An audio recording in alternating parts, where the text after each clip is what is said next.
Que o seu dia seja abençoado e repleto de paz. Bem-vindos à nossa análise. O material que temos hoje nos joga de cabeça em águas filosóficas bem profundas. Nós vamos explorar o capítulo 3, As Cosmovisões, do livro Fundamentos Inabaláveis, de Norman Geisler. Nossa missão aqui é investigar as lentes invisíveis que todos nós usamos para enxergar o mundo. E o autor já começa com a frase de Richard N. Weaver que define tudo. Ideias têm consequências. Exatamente. E é isso que a gente vai ver. Como as ideias que formam nossa visão de mundo definem não só nossas ações, mas até o curso da história. E não só as ações, né? O livro diz que até nossas emoções e reações são moldadas por essas ideias. Sim, o objetivo aqui é entender o que é uma cosmovisão, porque ela é tão crucial, e como as diferentes visões de mundo respondem às perguntas mais básicas da vida.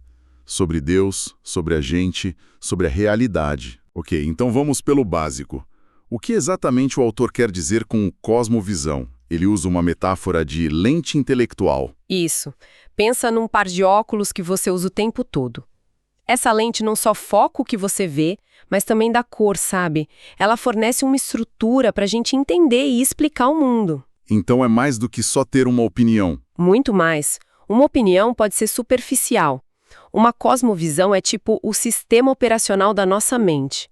E o ponto crítico não é só entender o conceito, mas as consequências lógicas de viver de acordo com ela. E para mostrar o peso disso, o livro traz um exemplo histórico, bem contundente. Adolf Hitler. Sim, é um exemplo extremo, mas ele ilustra perfeitamente a tese. Hitler não agiu do nada. Ele apelou a uma cosmovisão específica para justificar tudo o que fez. O livro até cita uma parte do Mein Kampf, né? Exato. Ele dizia, o mais forte deve dominar, não se igualar ao mais fraco. Para ele e para os nazistas, isso não era uma maldade pura e simples. Era uma conclusão que eles achavam Totalmente lógica. uma lógica assustadora. E essa lógica distorcida levou à construção de lugares como Auschwitz. Precisamente. Em Auschwitz, a ideia de que a raça humana era só um produto da hereditariedade do ambiente foi aplicada da forma mais brutal possível. É a consequência final da ideia, né? Sim. O autor até menciona uma entrevista com o general Vasily Petrenko, que libertou o campo. Ele era um veterano de guerra, acostumado a ver a morte de perto, mas ele disse, ainda não estava preparado para Auschwitz. Nossa. O que mais chocou ele? As crianças. Ele disse que o que mais o chocou foram as crianças, vítimas de experimentos médicos. Isso mostra de um jeito trágico como uma visão de mundo pode literalmente mudar a face da Terra. Para pior, fica claro que não é só filosofia de café. Então, se as cosmovisões são tão poderosas assim, quantas existem? Olha, o livro lista 7 principais. Teísmo, ateísmo, panteísmo, panenteísmo, deísmo, politeísmo e o deísmo limitado. Mas, para análise, ele foca nas 3 que ele considera mais influentes hoje no Ocidente: ateísmo, panteísmo e teísmo. Certo. E a grande diferença entre elas, o ponto central de discórdia, é a questão de Deus, imagino. Sem dúvida. O autor cita uma frase do Peter Crift, que é perfeita. Ele diz que a ideia de Deus, seja ela real ou imaginada, tem feito mais diferença na vida humana neste planeta do que nada jamais fez.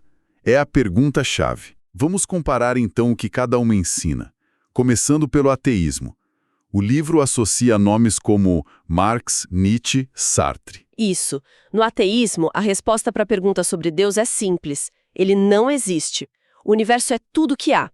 E sobre o universo em si? É eterno ou surgiu por acaso? E ele é autossustentável. Não precisa de nada fora dele para existir. E a humanidade, nesse cenário? A gente é resultado da evolução. Um amontoado de moléculas, sabe? Não somos imortais. Nosso destino é a aniquilação, voltar a ser poeira cósmica. E o mal? Como o ateísmo explica um mal que parece tão real? O mal é real, sim, mas ele é visto como consequência da ignorância humana. Algo que pode ser superado com mais educação, com mais progresso. E a ética? De onde vem o certo e o errado? A ética é relativa. É criada pela própria humanidade e muda de acordo com a situação, com a cultura. Não existe um certo ou errado absoluto. Ao movimento da nova era e algumas correntes do hinduísmo e budismo. Exato. Aqui a ideia central é completamente diferente. Deus é o universo. Tudo é Deus. Então Deus não é uma pessoa. Não. É uma força, um ser infinito, mas impessoal. E ele é o próprio universo. Na verdade, para o panteísmo, o universo que a gente vê com coisas separadas é uma ilusão. A única coisa que é real mesmo é essa consciência divina. E nós, seres humanos, onde entramos nisso? Aí que tá. O nosso eu individual também é parte da ilusão. O nosso verdadeiro eu, que eles chamam de Atma, é, na verdade, uma parte de Deus que eles chamam de Brahman. O objetivo da vida é perceber isso. Entendi. Se tudo é Deus e o mundo é uma ilusão, o que acontece com o mal? O mal também é uma ilusão. É um erro da mente, causado pelo nosso apego a essa ideia de que somos separados. No fim, tudo, até o que a gente chama de mal, vai ser reabsorvido por Deus. Então a ética também é. Relativa, porque o objetivo final é transcender essa ilusão de bem e mal. Certo. Vimos um mundo sem Deus e um mundo que é Deus. Falta a terceira via, o teísmo. Isso, o teísmo, representado pelo judaísmo, islamismo e cristianismo. Aqui Deus existe, é um ser único, pessoal, moral, infinito. Mas a grande diferença é que ele criou o universo, mas está separado dele. É isso? Exatamente. Ele não é o universo, ele fez o universo. E o universo é finito, foi criado por esse Deus infinito. E a humanidade, nesse caso? Nós somos imortais, criados e sustentados por Deus. E o nosso destino eterno depende da nossa escolha de viver com Ele ou separados dele. Então aqui a ética não é nem relativa, nem uma ilusão. Não, ela é absoluta e objetiva, porque ela é baseada na própria natureza de Deus, que não muda. E o mal? O mal é a ausência do bem, tipo a escuridão, que é a ausência da luz. Ele é uma imperfeição causada pela nossa escolha de se afastar do bem.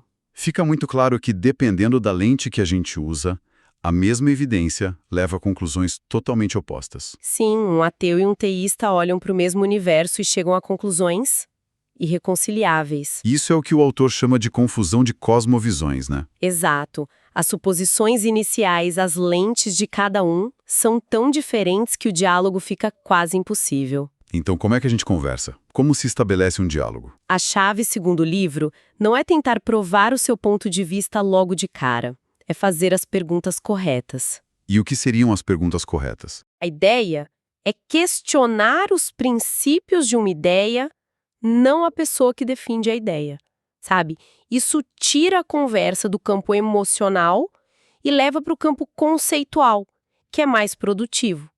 Tipo, em vez de atacar a fé de alguém, explorar os porquês por trás daquela fé. Isso, buscar um terreno comum para começar o diálogo, em vez de começar pelo confronto. Fica claro que uma cosmovisão não é só um conjunto de crenças abstratas. Ela é o alicerce onde a gente constrói nosso entendimento da vida, da moralidade, do nosso propósito. E como a gente viu, as consequências dessas construções podem ser imensas. Isso mesmo. E isso nos deixa com uma reflexão importante, que vai além do que a gente leu. Se a nossa cosmovisão é a lente através da qual a gente vê tudo, como é que a gente pode avaliar a precisão da nossa própria lente? É uma ótima pergunta. Como é possível dar um passo para trás e analisar objetivamente o filtro que colore todas as nossas percepções? Uma questão para se pensar. A nossa exploração sobre o tema das cosmovisões, baseada no livro Fundamentos Inabaláveis, continua. Teremos um novo episódio aprofundando ainda mais os conceitos deste mesmo livro. Que Deus abençoe todos os ouvintes.